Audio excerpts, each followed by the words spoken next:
नमस्कार बच्चों, जय श्री कृष्णा। तो स्वागत है आपका 12th होम साइंस की क्लास में। बच्चों, हम 6th लेसन पढ़ रहे थे, वयस्कावस्था और वृद्धावस्था। बच्चों, कल हमने युवावस्था के बारे में पढ़ा था, प्रौढ़ावस्था के बारे में पढ़ा था।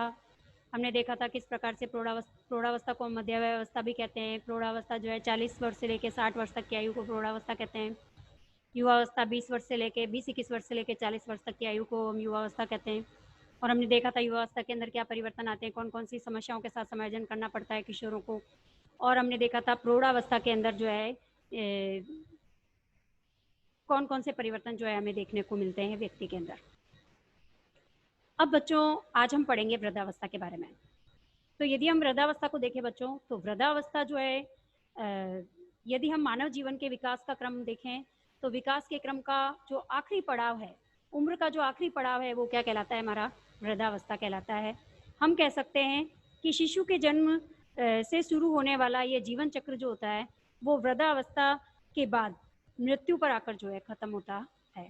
तो हम कह सकते हैं कि शेषवावस्था जो है वो मानव जीवन का प्रातःकाल कह सकते हैं, और वृद्धावस्था को हम जो है मानव जीवन का संध्या काल भी कह सकते हैं। या फिर इसको इस अवस्था के अंदर, जब वृद्धावस्था के अंदर व्यक्ति प्रवेश करता है, तो उसके अंदर क्या होता है कि शारीरिक परिवर्तन, मानसिक परिवर्तन, किसी प्रकार के कोई परिवर्तन नहीं होते। उनकी गति बिल्कुल धीमी हो जाती है, नहीं के बराबर किसी प्रकार के परिवर्तन होते हैं। तो इसका मतलब यह है कि इस अवस्था को हम हास की अवस्था भी कह सकते हैं। इसको हम हास की अवस्था भी कह सकते हैं, क्योंकि इसके अंदर शारीरिक और मानसिक जो विकास है वो बहुत ही उनमें परिवर्तन तो नहीं होता, विकास भी नहीं होता, और उनका हास होने लगता है। शारीरिक और मानसिक जो है वो हास होने लगता है, यानी कि शरीर जो होता है वो जीर्ण शीर्ण हो जाता है। और व्यक्ति जो होता है वृद्धावस्था को जैसे जैसे प्राप्त करता है तो वैसे उसके बाल सफ़ेद हो जाते हैं, है ना, और बुजुर्ग सा लगने लग जाता है। अब ये वृद्धावस्था जो है वो व्यक्ति की, वैसे तो हम देखते हैं तो कुछ व्यक्ति जो होते हैं 50 साल में ही वृद्ध दिखने लग जाते हैं, कुछ व्यक्ति जो होते हैं 60-65 साल के हो जाते हैं तो भी वृद्ध नहीं दिखते हैं, है ना।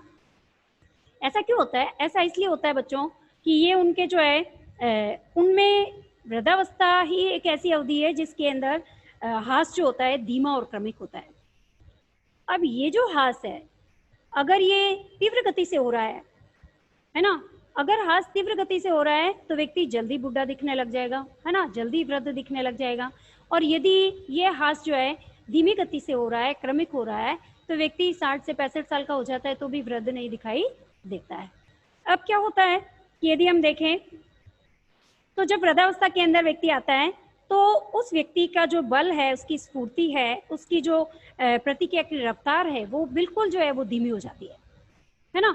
अब इसकी क्षतिपूर्ति के लिए वो क्या करता है कि अपना जो पुराना जो ज्ञान भंडार होता है उसका उपयोग करता है, या फिर वो क्या करता है कि अपने कौशल का उपयोग करता है ना, अपना सेविंग जो कौशल है या अपना जो सेव किया हुआ जो ज्ञान का भंडार है उसका उपयोग करता है इसकी क्षतिपूर्ति करने के लिए। तो इस प्रकार हम कह सकते हैं कि वृद्धावस्था ही एक ऐसी अवधि है जिसके अंदर हास जो होता है धीमा और क्रमिक तो होता है, लेकिन इसकी क्षतिपूर्ति की जा सकती है। तो वह अवस्था जिसके अंदर क्षतिपूर्ति की जा सकती है, वो अवस्था जो होती है 50 वर्ष की आयु के बाद शुरू होती है, और इस अवस्था को हम जरत्व अवस्था कहते हैं। क्या कहते हैं? जरत्व अवस्था कहते हैं। और एक होता है, दूसरी इसकी जस्ट विपरीत होती है जिसको हम कहते हैं जरावस्था। इस जरावस्था जो होती है ये जस्ट इससे अपोजिट है। कैसे? कि जरावस्था जो है वृद्धावस्था की वह अवधि होती है जिसके अंदर शरीर जो होता है लगभग पूर्ण रूप से टूट जाता है, और शरीर जो होता है मानसिक रूप से अस्वस्थ हो जाता है। हम कह सकते हैं कि व्यक्ति जो होता है वो सनकी हो जाता है, लापरवाह हो जाता है, या फिर अनमनेक हो जाता है, अकेला रहना पसंद करता है ना, और वातावरण के साथ अपना तालमेल जो है वो नहीं बिठा पाता है, एटमॉस्फेयर के साथ अपने आप को ढाल नहीं पाता है ना, इस अवस्था के अंदर। क्यों? क्योंकि व्यक्ति जो है शारीरिक रूप से कमजोर हो जाता है, मानसिक रूप से कमजोर हो जाता है। अब जो है घर के अंदर सभी लोग जो होते हैं उनकी बात नहीं सुनते हैं, है ना, तो वो बिल्कुल अकेला सा रहने के कारण वो बिल्कुल चिड़चिड़े हो जाते हैं, कोई उनको समय नहीं देता है। तो हम कहते हैं ये जो अवस्था होती है क्या कहलाती है? जरावस्था कहलाती है। क्या कहलाती है? जरावस्था कहलाती है। तो वृद्धावस्था में भी दो प्रकार की अवस्था है, एक तो जरत्व और एक जरा। जरत्व की अवस्था के अंदर जो है अपने वृद्ध जो होता है वो अपने ज्ञान भंडार के आधार पर, अपने कौशल के आधार पर अपने हाथ की क्षतिपूर्ति करता है ना। अपने बच्चों को समय देता है, उनका मार्गदर्शन करता रहता है, ये अवस्था क्या कहलाती है? जरत्व अवस्था कहलाती है। लेकिन जब बिल्कुल वो लाचार हो जाता है, शारीरिक और मानसिक रूप से बिल्कुल जीर्ण-शीर्ण हो जाता है, बहुत ज़्यादा कमज़ोर हो जाता है और फिर जो है वो अकेला रहना पसंद करता है, चिड़चिड़ा हो जाता है, तो ये अवस्था क्या कहलाती है उसकी? जरा अवस्था कहलाती है। आया समझ में? तो इस प्रकार यदि हम देखें तो वृद्धावस्था जो है, वैसे तो 60 वर्ष की आयु को ही हम वृद्धावस्था मानते हैं, है ना? क्योंकि इस अवस्था के बाद ही व्यक्ति जो होता है अपने कार्यों से जो है मुक्त हो जाता है, सेवानिवृत्त हो जाता है ना? और जब वो सेवानिवृत्त हो जाता है, तो वो अपने घर के सदस्यों के साथ पूर्ण रूप से जो है समय बिताता है और बिल्कुल शांत हो जाता है वो, है ना? स्थिर हो जाता है उसका जीवन और वृद्धावस्था के अंदर उसकी शांति में भी कई प्रकार की जो है वो उथल-पुथल जो है वो मचती रहती है और ये उथल-पुथल जो होती है उसकी शारीरिक हो सकती है, आर्थिक हो सकती है, मानसिक भी हो सकती है। जब व्यक्ति रिटायर हो जाता है, सेवानिवृत्त हो जाता है, तो जब वो घर के अंदर रहता है, अपने परिवार को समय देता है, तो उस समय भी उसके सामने कुछ प्रकार की समस्याएँ होती हैं।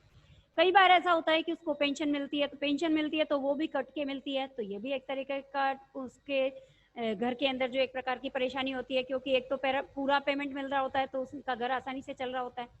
जब 1/4 या आधा ही पेमेंट मिलता है, तो अब कम पैसों के अंदर उनको घर चलाना होता है, तो कई प्रकार की समस्याएँ भी उत्पन्न हो जाती हैं। है ना? या फिर कई बार ऐसा होता है कि पेंशन नहीं भी मिलती है, तो पेंशन नहीं मिलती है, तो कई प्रकार की और जो है आर्थिक और सामाजिक समस्याएँ जो है उनके सामने उत्पन्न हो जाती है।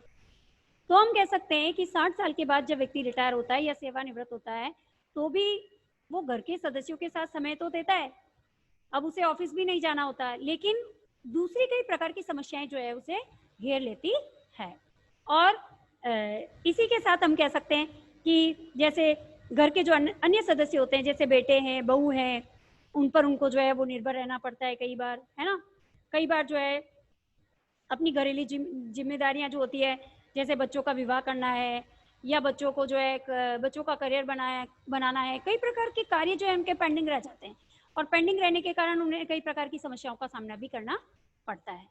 तो बच्चों, हमने वृद्धावस्था के बारे में पढ़ा, किस प्रकार से वृद्धावस्था के अंदर व्यक्ति जो है जरा और जरत्व की अवस्था में प्रवेश करता है और किस प्रकार से विभिन्न प्रकार की समस्याओं का सामना करता है और किस प्रकार से जो है वो अपने आगे के जीवन को जो है वो के साथ समायोजन करने का प्रयास करता है।